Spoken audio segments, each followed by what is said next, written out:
Pressure on you today, boys. Yeah, here we go. Day in the life. Day in the life. I just go sit up the back, don't say anything. Day in the life. Are you going home? Going home with him, mate? It's amazing. They're at my place at 5:30 this morning too. Never ends. It's not very inconspicuous, is it?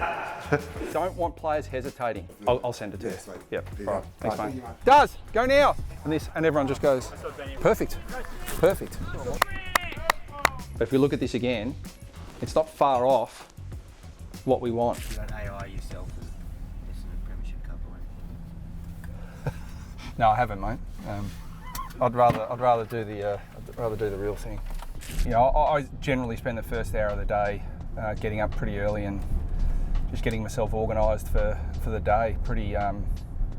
Couple of coffees at home, open my laptop, and I like to get my day all sorted and set before I leave.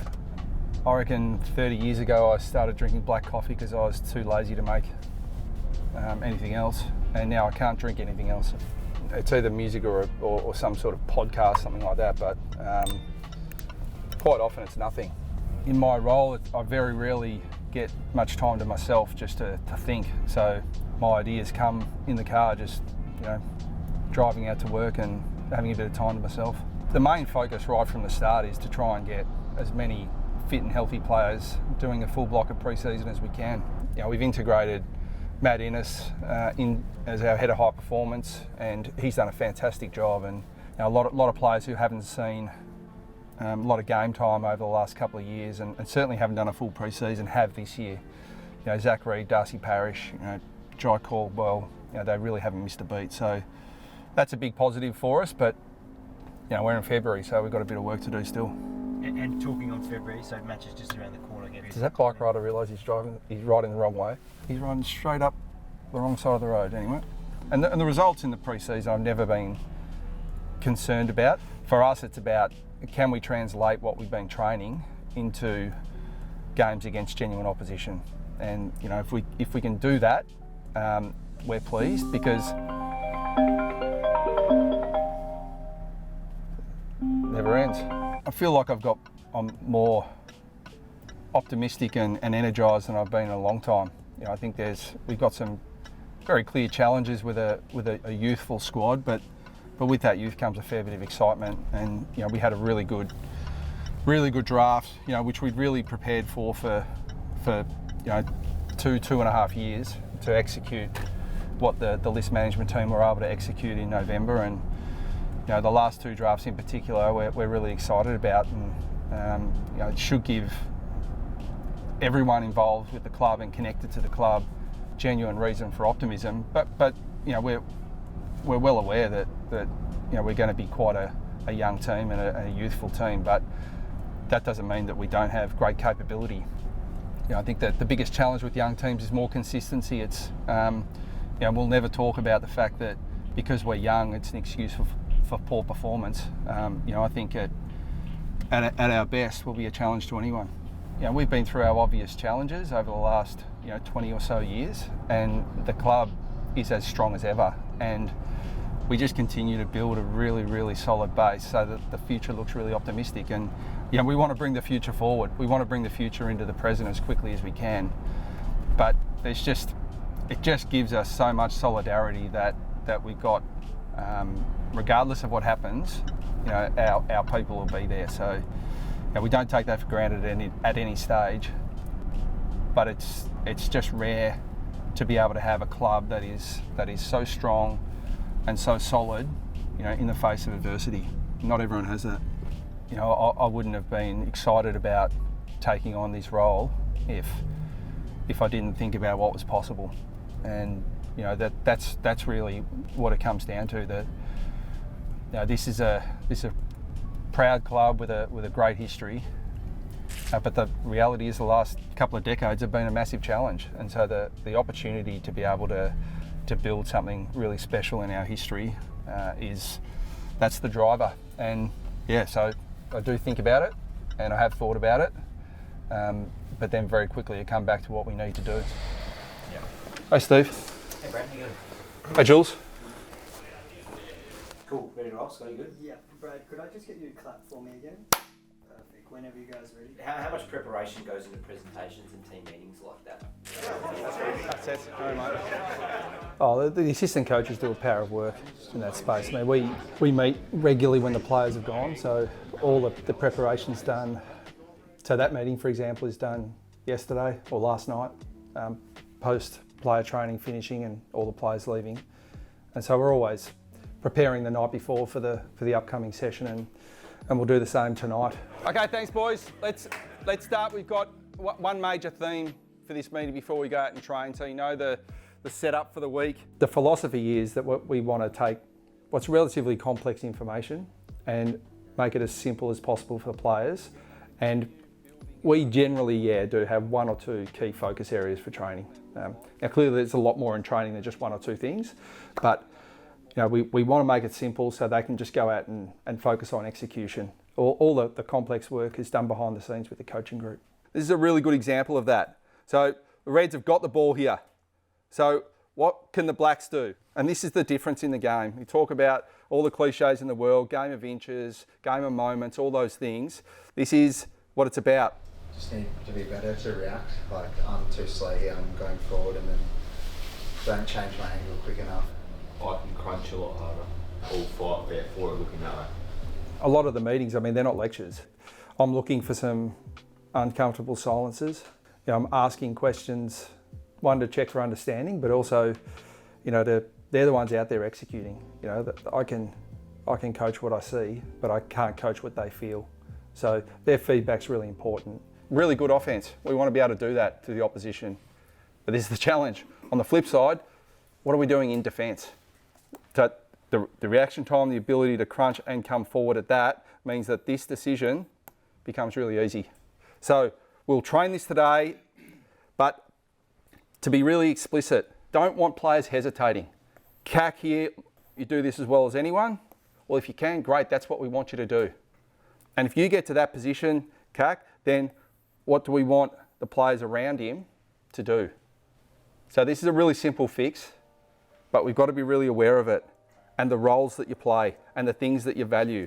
We have a very collaborative coaching group, so clearly the head coach leads that, but I give a lot of structure to how we want to play and the fundamentals of what we want to do.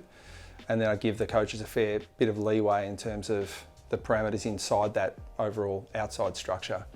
But the coaches are very good. They come in and check everything off, and we're just meeting constantly on a daily basis going through it. So I back them in to execute that now.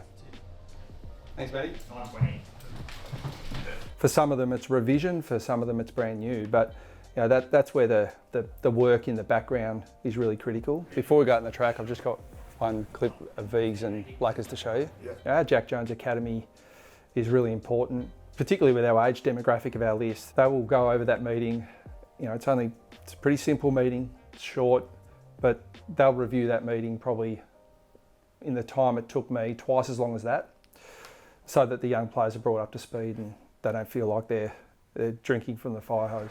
Well, this example is a really positive one for him. I reckon it's worth going through with him. Yep. That this is what it can look like. So he ends up winning this initial free kick. He's just been... Yeah, he's eyeing him. You can see he's eyeing him off now. He's just looking for Blackers. Whereas this is a massive step forward for him. Now he's just... I can draw this up for you, but it's really simple. But even though that looks a pretty good setup out there, the way this plays out is really helpful because that, then readjust to here. Yeah. Moving. Yeah. So I want him to focus on getting that first couple of steps. No, 100%. And because when he's actually there, he looks really good. So you've got to give us that support. And he's been over here with Blackers, and what do we look like over here versus what this looks like? And that's going to, and that's, yeah. And this has to be his bread and butter. So, I mean, in terms of, 1 or 2 weeks, it's a huge improvement. So just grab that and go through it with him today. What point of the... I'll send it to you. Sweet. Yep. All right. Thanks, mate. Thank you, mate. It's not very inconspicuous, is it? What's it for? Is there some sort of special occasion or is it No. just a day in the life? Day in the life of Brad Scott and Nate Caddy. Come on, Daz. Let's go, mate. Straight into sleds, Coxie. Get low, mate, get low. Get low. Nice and grippy. The ball is? Pardon? The ball's nice and grippy? Yeah, it's nice and grippy. It's perfect conditions. But you're checking your numbers already? Oh, I'm getting an early warm-up, so I'm scared No. I'm going to be done already. No, mate. I went over 3.5 on Friday. Even when we go out now to start training, we'll do a really quick, maybe 60-second, refocus of that training meeting and what we're looking to achieve out of this session. And then here you've got the ball layering. That's been tweaked, but also then in terms of the session content, we're training probably just as long as we have in the past, but it's a lot sharper in terms of intensity. We're really looking to, even though we're in a match sim block now, we're looking to replicate the hardest 7 or 8 minute blocks in quarters, and we're looking to do that over a good 90-minute training session. So we're replicating game loads already at training, so that's well ahead of where we would have been this time last year.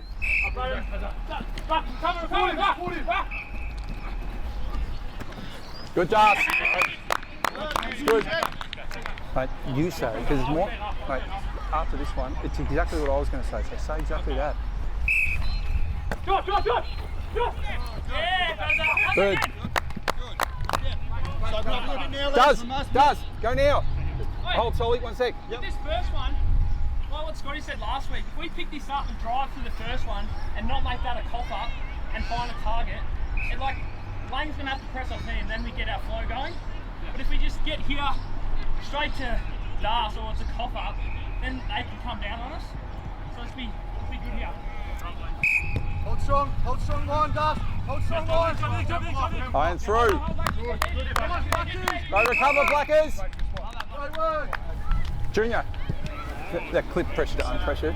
How do you get that reverse magnet that you got? This period now is so important leading into games, because once we start playing games, we just don't have the time with the players to completely revamp the way we want to play. We've got limited time on track because they're recovering from a game and preparing for the upcoming game. So the tweaks to our game and the body of work we're doing now is critical. Perfect.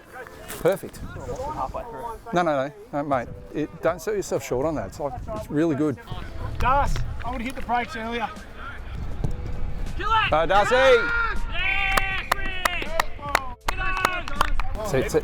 Even that one, I think you had to take a few steps back. It's easier to come forward than it is to come back. Yeah, well, because I've seen Blackers. Yeah. And I had already someone, so. Yeah, perfect. Just trying to keep. Yeah.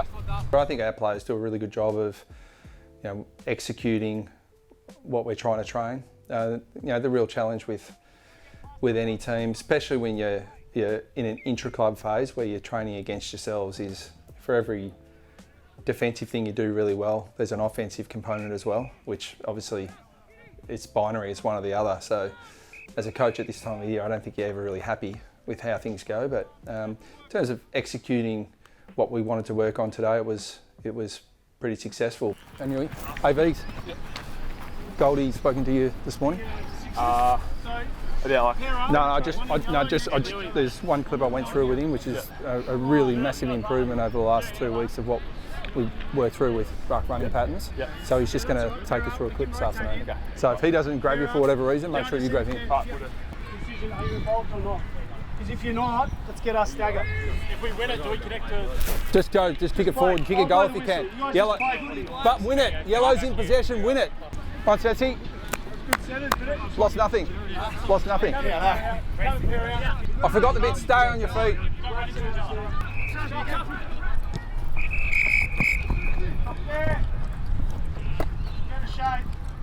Yeah, good depth, Perk. Good spot. Yeah. We're only going if we know we can support the ball and make an impact on the contact. Yeah. Other than that, we just dance it back and then... You see how many, even you're sort of 15 metres from the contest, what's going to happen? Yeah. It's either going to get kicked straight over your head, or it's going to get, you're not up and you're not back. Yeah. Finish it off. Too many guys get caught in between. Yeah. I would much rather have a game at the MCG in front of 90,000+. I mean, we've got to look at that as a huge opportunity and a huge positive. But I'm also conscious that players now, 5 weeks out from round one, are starting to get pretty pretty anxious. But we reframe that anxiety as being a good thing, not a bad thing. You can let that overwhelm you, or you can get excited about it. This side, Edwards, Red Wing, and you can get around Edwards.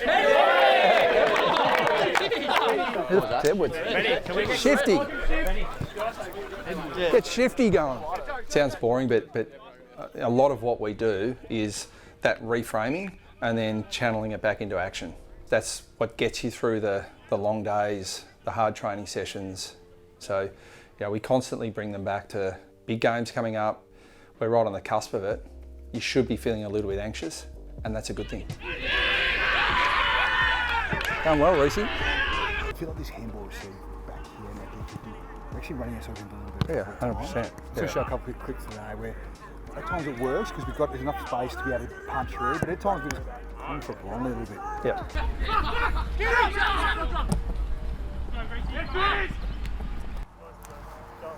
Yep. That's the same old thing, mate. It's like, yeah, it's good. It's good offense, which is bad defense. And as I say, mate, actually, that's not the most important thing. The most important thing, everyone's doing the same thing.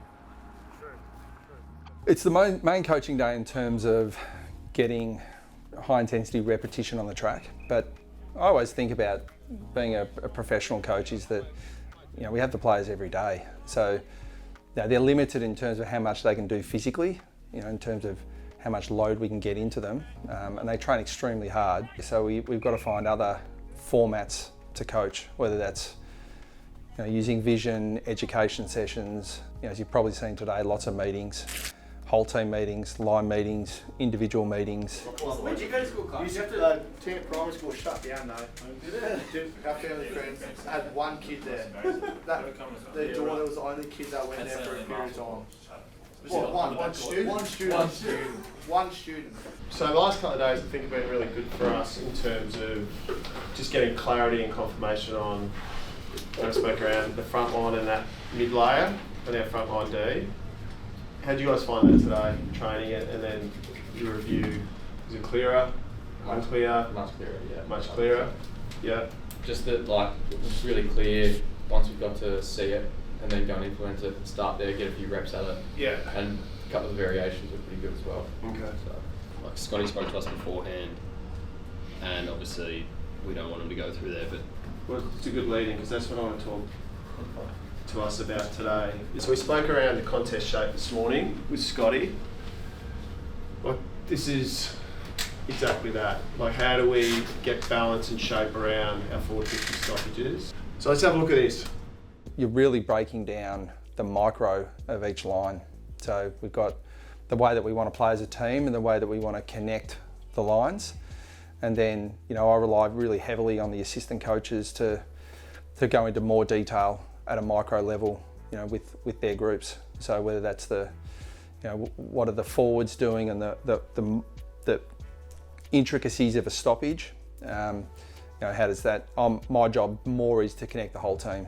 But the line meeting's getting more into the detail. What do you see the risk? If the Blacks win it, yeah, they're out corridor.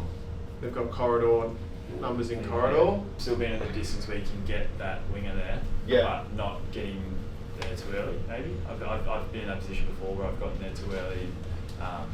Feel like you need to make a play on it. Yeah, kind of. I feel like I need to be on the ball. Yeah. All your movement and stuff is good. I think it's just like your finishing point. Yeah. There's more of a question than a statement, but what if Lang just sat on the corridor side shoulder of their winger there, if he just sat there? So the art of this, and Perk, you do this a fair bit too, is the art is trying to make that defender worry about you whilst trying to drop at the same time. It's a difficult role, but what we're trying to do is put Red in a difficult position here, where it's hard for him to make a decision. I'm always energised when it's any meeting that's player facing. The ones that are a bit draining are the boring yet important meetings that you've got to have, usually with the media department. This just falls into the conversation we had the other day around all being on the same page and us being super organised. And this is what pre-season's about a bit. It's about things pop up, we address it, we get clear on it, and then we go into the next session being really at the forefront of our mind. And the great thing about you guys is that when we do address that, it gets done. You know, Maisie's doing a bloody good job on the other side, you know, marking these contested situations. But if we look at this again, it's not far off what we want. There are a lot of challenges in this role, but just the logistics of giving the players enough one-on-one attention. And we've got a really broad coaching group. We've got probably more coaches than most clubs because we really want to have that low player to coach ratio. So we've got, sometimes it's one-on-one, but sometimes it's, you know, one coach working with 3 players. And so we want to spread that load. But the reality is the players know the head coach, you know, ultimately has to make the decision. So we want to provide opportunities for players to have that interaction. Good yourself? Good.